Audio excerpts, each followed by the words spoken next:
దేవునికి కూడా తెలుసు మోషే ఎలా మాట్లాడగలడు, నత్తివాడు, నోటి మాంద్యం గలవాడు. కానీ అహరోను ఎలా మాట్లాడగలంట, బాగుగా మాట్లాడగలడు.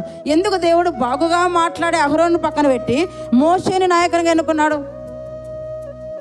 మనం బాహ్యాన్ని చూస్తాం కదా, బాహ్య రూపాన్ని చూస్తాం, కానీ దేవుడు ఏం చూస్తుంట, అంతరంగాన్ని చూస్తున్నాడు.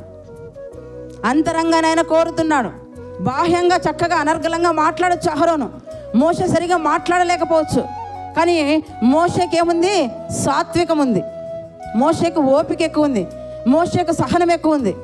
మోషే ఎగిరి గంతే లేదు, అమ్మో ఇంత జనాంగానికి నన్ను నాయకంగా చేస్తున్నాడే, నేను గొప్ప లీడర్ అయిపోతా, అందరు నన్ను మెచ్చుకుంటారు, నాకే మంచి పేరు వస్తుంది, ఆయన సంతోషపడలేదండి. మనమైతే ఆ పేరు కోసం, ఆ గొప్ప కోసం, ఆ ఘనత కోసం ఎదుటి వారిని తక్కువ చేసి లేనిపోయిన మాటలు అనేసి మనమే ఎక్కువ కావాలని కోరుకుంటాం.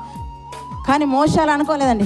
నాకంటే ముందు అహరోను ఉన్నాడు, నాకంటే ముందు బోల్డ్ మంది ఉన్నారు, కానీ నన్ను ఎందుకు అనుకుంటున్నావు నాయన, నాకు నోటి మందం నాలుగు మందం గలవాలని, నేను సరిగా మాట్లాడలేని పొరవ ఎదుటికి వెళ్తే కదా, నాన్నైతే అనర్గళంగా మాట్లాడంటే దేవుడు అంటాడు, నాకు తెలుసు అయ్యా నీ అన్న అనర్గళంగా మాట్లాడగలడు, కానీ నాకు నువ్వే కావాలి.